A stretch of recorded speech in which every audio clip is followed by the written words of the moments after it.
Et voilà, retour à l'île Maurice, hein, vous le voyez, on est toujours en pleine souffrance, on vous le rappelle, parce que, encore une fois, ça saute pas aux yeux, on est en pleine saison hivernale ici, sur cette île Maurice. On a beaucoup de plaisir de parler cette fois-ci de plongée, en compagnie de Christelle et François Besson. Bonjour. Bonjour Michel. Merci beaucoup d'être quelques instants avec nous. On est, comme on le voit sur ces images, sur l'un de vos bateaux, hein. Vous dirigez une école importante de plongée à l'île Maurice, Diving Exact. World, qui comporte 4 centres de plongée. On est ici dans un de ces centres qui fait partie de l'hôtel Victoria, on peut le rappeler de nouveau, de Beachcomber. Christelle, donc vous êtes évidemment mari et femme, passionnés de plongée, tous les deux professeurs de plongée, moniteurs de plongée, hein. Oui. Racontez-nous un peu, sans rentrer dans le détail peut-être trop technique, qu'est-ce qui pourrait faire envie aux gens qui nous écoutent de venir plonger à Maurice, qui n'est pas forcément une destination à laquelle on pense forcément lorsqu'on est plongeur. Qu'est-ce qui fait qu'on a envie de venir chez vous ? Bien, tout d'abord, Maurice, c'est une destination qui est extraordinaire pour la plongée. Très peu communiqué dans ce domaine-là, mais on peut plonger à partir de 10 ans. On peut apprendre, faire ses baptêmes ou tout simplement plonger. Très grande variété de poissons, divers sites de plongée comme des tombantes, des épaves. Et donc, à chaque fois qu'on plonge, un plaisir de voir des choses très très différentes à chaque fois. Justement, peut-être rentrer un peu plus dans le détail. On a parlé tout à l'heure, on prépare un petit peu le bout de l'intervention. On a parlé d'épaves, on a parlé de poissons, de tortues. Qu'est-ce qu'on voit ? Faites-nous rêver un peu quand on part un peu au fond. Alors, des sites très très spécifiques avec des tortues que l'on voit systématiquement, ce qui est assez rare. De très très beaux balises titans, de très bonne humeur à Maurice.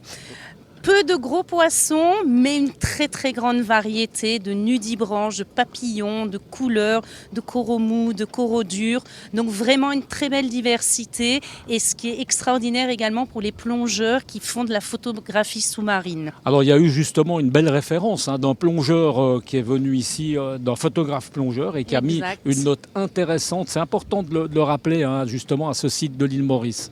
Oui, Xavier Safont, qui est un champion de photo sous-marine en Espagne, 5 fois vainqueur en photographie sous-marine.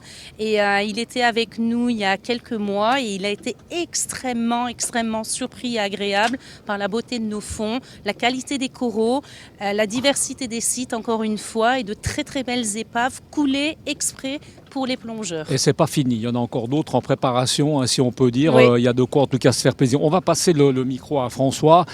François, tu reviens des Maldives, hein, tu me l'as dit. C'est vrai que les Maldives, on en parle presque plus chez nous, en tout cas en Suisse. On parle beaucoup Maldives, on parle beaucoup de l'Égypte, de Sharm el-Sheikh, des régions comme ça.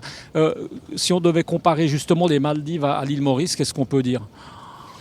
À l'île Maurice, on a beaucoup plus de couleurs. C'est vrai, l'eau est à 29 maximum, 29 degrés. Donc, c'est pas les 31, 32 degrés que les Maldives ils ont eu. Ça, il y a un effet drastique chez les coraux. Il n'y a pas de blanchissement des coraux ici. Donc, non, les coraux, les couleurs, beaucoup de petits détails au niveau de poissons.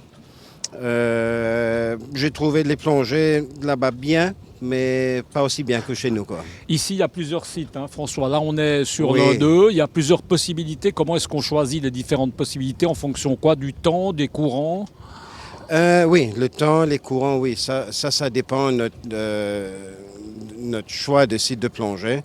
Mais surtout, ça va être le niveau du plongeur qui plonge avec nous. Nous, on va s'adapter aux moins qualifiés, moins expérimentés. Donc, on adapte notre palanquet, notre groupe de plongeurs par rapport aux moins qualifiés du groupe, quoi. Christelle, on va repasser peut-être le micro à Christelle. Là, on est d'accord, on revient sur un côté un petit peu plus technique, hein, pour des gens qui nous écoutent, qui aimeraient s'initier à la plongée, profiter de votre école là. Concrètement, on débarque là, la prise en charge, elle est comment pour celui qui n'a jamais fait ? J'allais dire comme moi, mais moi, il n'y a aucun risque que je me lance dans la plongée. Malheureusement, je ne suis pas un fanatique de l'eau à préciser, mais quelqu'un qui aurait envie, ça se passe comment ? Alors la première étape, les gens viennent nous voir. On leur propose un essai gratuit en piscine pour voir s'ils aiment si l'environnement sous-marin leur plaît. À partir de là, s'ils disent qu'ils adorent et qu'ils veulent commencer un baptême, on fait une première étape en piscine, qui est un environnement très facile pour apprendre. On fait une session en piscine et après cette session en piscine, on les amène sur un petit site de plongée, maximum 6 mètres. Et là, ils peuvent découvrir pendant 30 à 40 minutes la beauté de nos fonds. C'est très... Ça, c'est la première étape. Après, il y a les gens qui souhaitent passer leur niveau de plongée. Donc, ils peuvent passer du 1er au 4e niveau de plongée avec nous également. En moyenne, on a besoin de 4 à 5 jours pour faire le premier niveau. Et ce qui est très, très chouette, c'est qu'on n'attend pas d'avoir un certain nombre de plongeurs. La plupart du temps, ce sont des cours privés sur demande et on peut, nous, vraiment passer du temps avec notre élève et eux, apprendre dans les meilleures conditions possibles. François, on a parlé tout à l'heure un peu de tout ce qu'on pouvait voir au fond, des tortues, effectivement, il y a toutes sortes de poissons, plus un gros poisson dont j'ai momentanément oublié. Exactement, on en croit. Nous, on est plutôt un peu sur la baleine, les cachalots, les dauphins. J'ai entendu dire qu'on pouvait éventuellement nager avec les dauphins. C'est quelque chose que vous pratiquez? On arrive à le faire?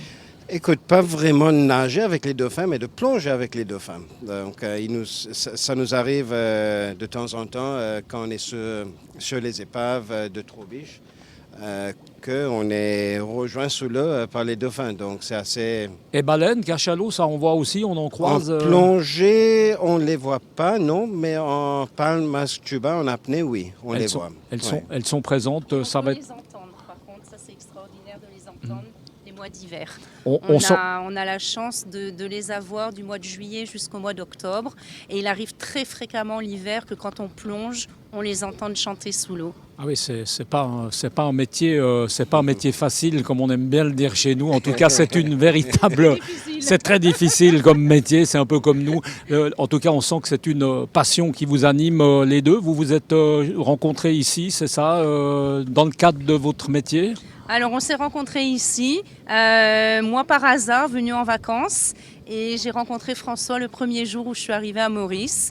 2 jours après, j'ai fait mon baptême de plongée. Je suis vraiment tombée Ça n'a pas traîné, ça a été le coup de foudre immédiat. François, bravo. Voilà, et 1 an après, j'étais moniteur PADI et l'année suivante, moniteur CMAS 2 étoiles également. Et puis là, aujourd'hui, vous répartissez un peu sur les 4 sites, c'est ça, votre métier? Alors, on gère les centres de plongée que l'on a et puis on va bientôt s'agrandir également avec un autre centre bientôt. Un autre projet. Et, très beau projet et avec un staff aussi que l'on a depuis entre 12 à 25 ans suivant le personnel qui est avec nous également.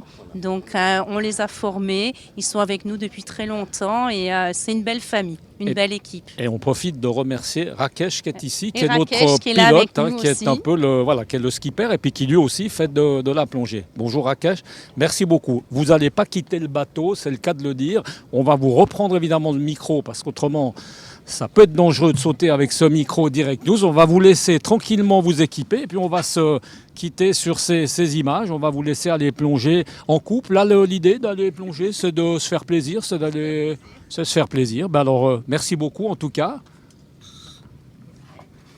Et puis nous, on se retrouve tout à l'heure. Restez avec nous sur l'antenne de Direct News. La journée n'est pas terminée. On vous réserve encore tout à l'heure une belle surprise. Merci beaucoup.